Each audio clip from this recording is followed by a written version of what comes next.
débat citoyen, comme chacun le sait, il s'inscrit dans le cadre d'un cycle de conférences que nous avions organisé au sein de l'IFAC, dédié notamment à la dimension genre. Et il nous paraît naturellement important, à la veille de la Journée internationale des droits des femmes, d'organiser une conférence, ou en tout cas un débat citoyen, autour de la question de l'éducation qui, à mon sens, est le socle sur lequel repose l'émancipation et l'épanouissement de tout un chacun. Et cela ne concerne pas seulement les filles, mais également les garçons, mais également les adultes. Que l'éducation est posée à l'article 26 de la Déclaration universelle des droits de l'homme comme étant un droit à l'éducation pour toute personne, sans aucune distinction.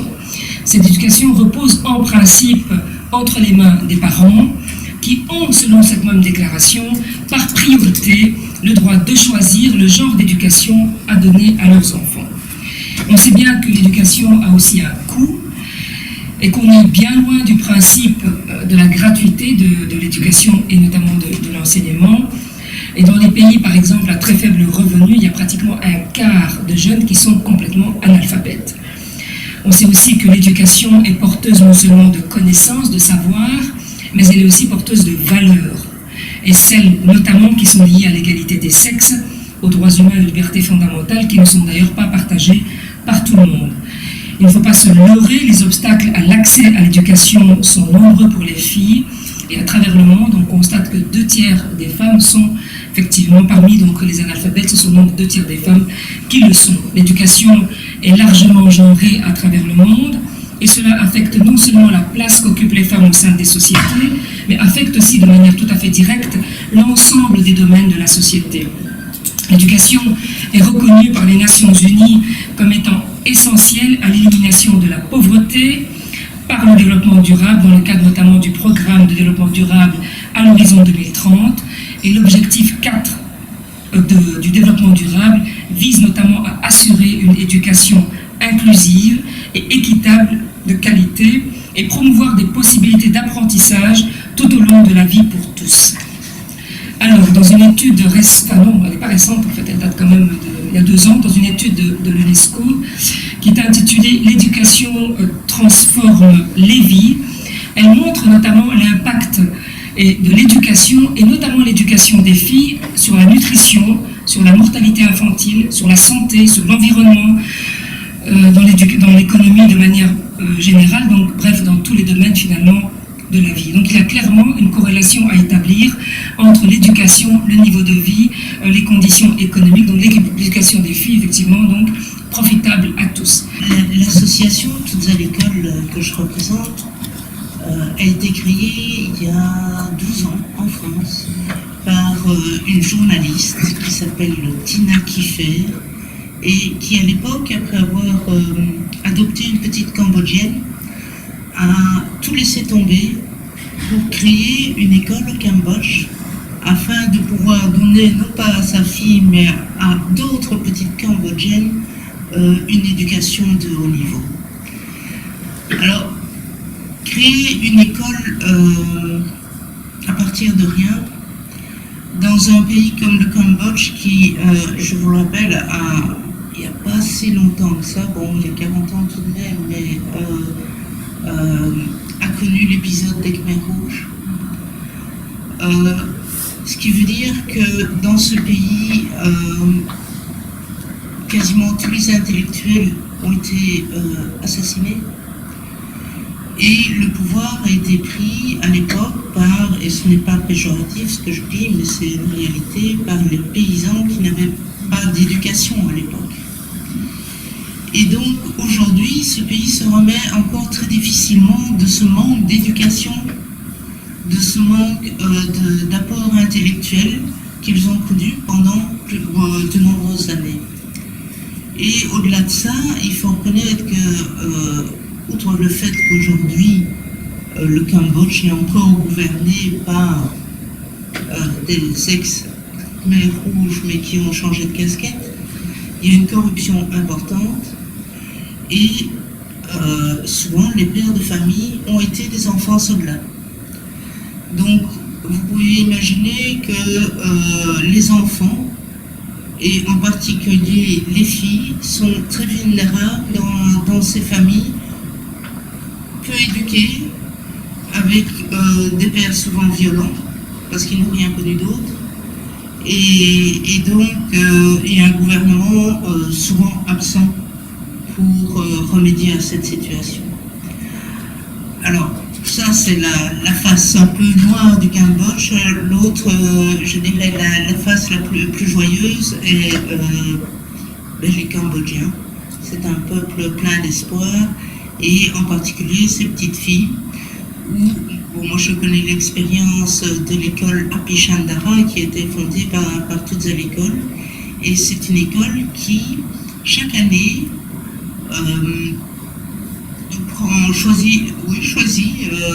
sélectionne une centaine de petites filles parmi les familles les plus pauvres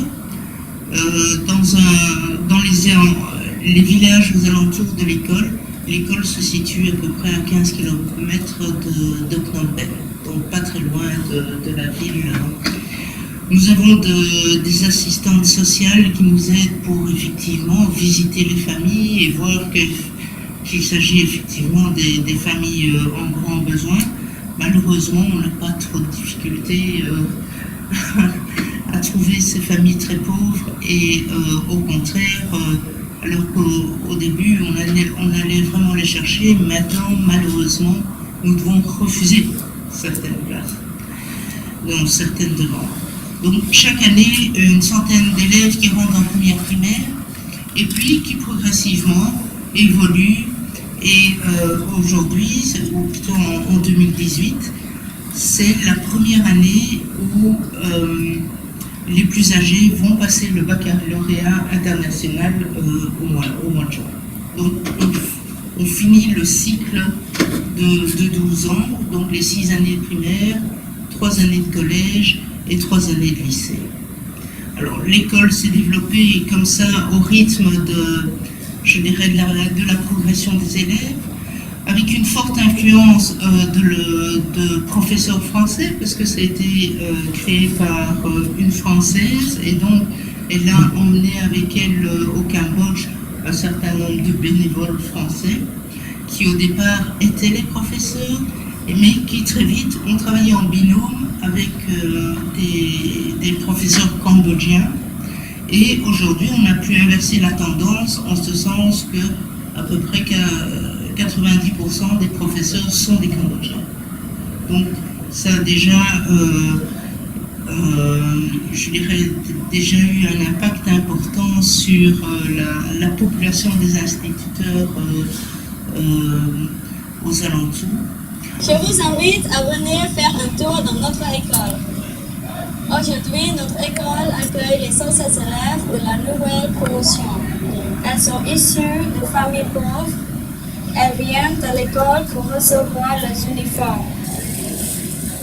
Beaucoup d'hésitation et d'attente, et un peu d'appréhension aussi pour les élèves comme pour leurs parents. Construit sur les bords du fleuve Passac, le campus Apichandara comprend 3 ensembles. L'école primaire et le centre médico-social, le collège. Donc il me semble important de rappeler, à mon sens, parce que ça a été dit de manière très juste, quand on parle d'éducation, on a en tête les connaissances, mais également les valeurs, et je dirais dès le plus jeune âge. Donc, comme je vous ai dit, on étudie au centre d'expertise les enfants dès la naissance, et on se rend compte que dès la naissance, finalement, une socialisation, une différenciation va se faire dans l'éducation des enfants, qu'on soit fille ou qu'on soit garçon, puisqu'on va évidemment diviser selon les sexes. Alors un tout petit et très bref rappel, on a bien une différence de sexe au niveau biologique, donc c'est la différence sexuelle, et puis la question de genre, puisque ça fait partie d'un cadre, mais c'est bien de le rappeler, c'est vraiment de voir que en fonction justement de cette différence sexuelle vont apparaître des croyances.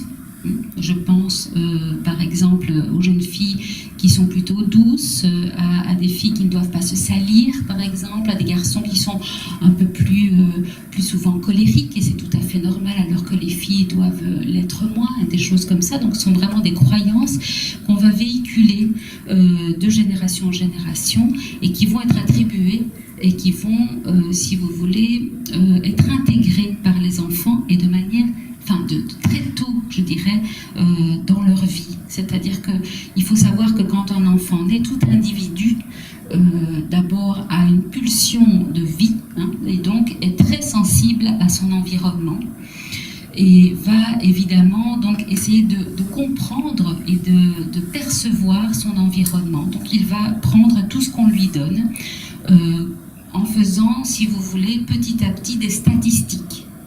Donc on se rend compte que finalement, un petit enfant, par exemple, ne fait pas de différence de sexe à la base, en pensant sexualité, donc en pensant aux organes, mais il va s'apercevoir qu'une fille, donc si vous voulez, il va faire cette différence sexuelle à travers des comportements et à travers ce qu'il va observer. Il va observer que généralement, les filles ont des cheveux longs, les garçons ont des cheveux courts. Il va observer que, d'une manière générale, par exemple, c'est plutôt des femmes qui s'occupent de lui et pas des hommes. Il va pouvoir observer à travers les médias, à travers dans sa famille, mais pas que dans sa famille, parce qu'on dit, si le papa fait à manger, eh bien, il n'y aura pas de problème, il n'y aura pas de problème de genre, etc. Eh bien non, parce que il y a les médias, donc les dessins animés, les livres, l'école, et avant ça même les milieux d'accueil, donc les crèches par exemple, où on se rend compte, alors là j'entre par exemple dans des détails assez précis, le vestimentaire. Et je pense que c'est assez important parce qu'aujourd'hui, on se rencontre, j'ai encore entendu à la radio très récemment, par rapport au harcèlement, on est beaucoup dans des questions de harcèlement scolaire, harcèlement par les pairs, etc. Et le cyberharcèlement, et on se rend compte que les filles sont plus souvent victimes que les garçons dans le cyberharcèlement, notamment à travers des photos de nus qui sont exposées, etc., via les réseaux sociaux, etc. Tout ça pour vous dire que si on part de la question vestimentaire, par exemple, on est même, alors je dépasse évidemment les différences de coloris, où on va me dire oui, le rose, le bleu. Allons au-delà de ça, on va s'apercevoir que souvent, les matières pour des vêtements qui sont faits pour les filles sont en général, de manière, je dirais, peut-être pas générale, mais souvent, sont des étoffes plus fragiles, par exemple. On va s'apercevoir également qu'il y a des détails qui vont différencier le garçon de la fille. Effectivement, je vais parler de la coopération au développement et comment la Belgique appuie quelque part l'éducation des filles, et parler un peu aussi de l'attention portée au genre. Et ce matin, je me suis réveillé avec un article de Melinda Gates. Vous connaissez Melinda Gates, qui avec son mari gère une importante fondation de développement. Et donc avec sa fondation, elle veut faire tomber les barrières qui empêchent les femmes de progresser. Et donc elle remarque que partout néanmoins il y a du harassement moral, sexuel, de la violence, que ça se retrouve dans tous les secteurs. Pas seulement au cinéma, c'est dans l'administration, c'est dans la politique, c'est dans le développement, on l'a vu à Haïti récemment, c'est dans l'église. Et donc, les normes actuelles qui empêchent les femmes de vivre pleinement la vie qu'elles veulent mener, elles sont des normes aussi qui autorisent et qui tolèrent cette violence. Et sa conclusion, que j'ai trouvée intéressante, c'est impossible d'avancer si on ne s'attaque pas de façon systématique au fait que les femmes et les filles soient systématiquement sous-évaluées. Et je pense que c'est bien de cela qu'il s'agit. Et donc, je pense qu'on peut baser la réflexion là-dessus. Alors, la thèse de Melinda Gates, on y reviendra plus tard, parce que quand je parlerai de notre approche au niveau belgique du genre dans le développement, mais sa théorie à Melinda Gates, c'est que donner du pouvoir économique aux femmes, c'est une des clés les plus prometteuses pour arriver à l'égalité des genres. Donc faire passer, elle le dit plus ou moins tel quel, faire passer l'argent par les mains des femmes qui ont l'autorité pour l'utiliser, parce que ça c'est encore quelque chose d'important, change tout. C'est pour ça que les projets de microfinance généralement fonctionnent hyper bien avec des femmes, même avec des montants limités, mais il y a réellement une régularité et un taux de réussite de ces projets important. Donc si la femme bénéficie de revenus, de moyens, eh bien généralement sa famille en bénéficie. Vous voyez, donc dans les pays pauvres, une femme sur trois par contre n'a rien à dire sur les achats du ménage. Par contre, quand les femmes peuvent faire des dépenses, à quoi est-ce qu'elles consacrent le budget du ménage? Elle achète de la nourriture, elle achète de l'éducation, des soins de santé. Donc, elles ne gaspillent pas l'argent, au contraire, elles aident la famille à, disons, bénéficier et réduire leur pauvreté et quelque part commencer à se développer. Des études, il y avait un exemple qui était cité sur le Niger, où les enfants mangent davantage de poissons, par exemple, donc moins de mauvaise nutrition, moins de mortalité, jusqu'à 20% de mortalité en moins. Voilà. Donc, les femmes qui agissent par elles-mêmes, et en groupe c'est encore mieux, parce que c'est quelque part un levier, l'entraide d'un groupe permet aux femmes de se surpasser à ce niveau-là, peuvent accomplir ce qu'aucune organisation ne peut accomplir. C'est-à-dire changer les règles non écrites qui disent que les femmes sont inférieures aux hommes. Voilà. Alors, au niveau de la coopération belge, alors, excusez-moi d'avance si c'est trop théorique, mais enfin bon, c'est juste pour mentionner, parce que je pense que le cadre mérite quand même d'être reconnu, je serai bref quand même à ce niveau-là. Au niveau de la coopération belge, on a quelque part une coopération qui est bilatérale, ce qu'on appelle la coopération officielle, bilatérale de pays à pays, et les Belges ont jusqu'à présent, à l'heure actuelle, 14 pays partenaires, qui sont tous en Afrique à part la Palestine.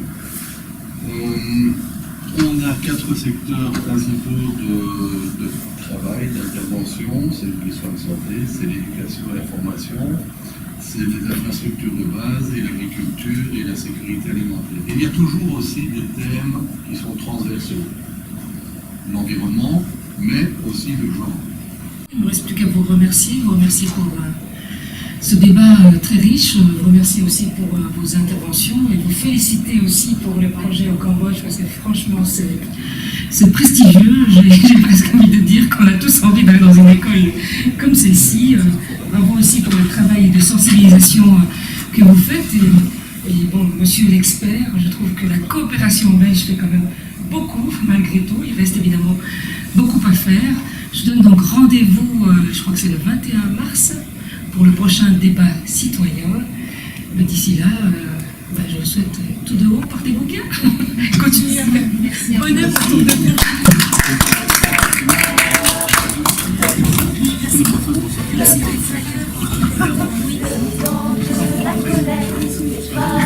Notre temps est arrivé. Connaissons notre force, les femmes découvrent.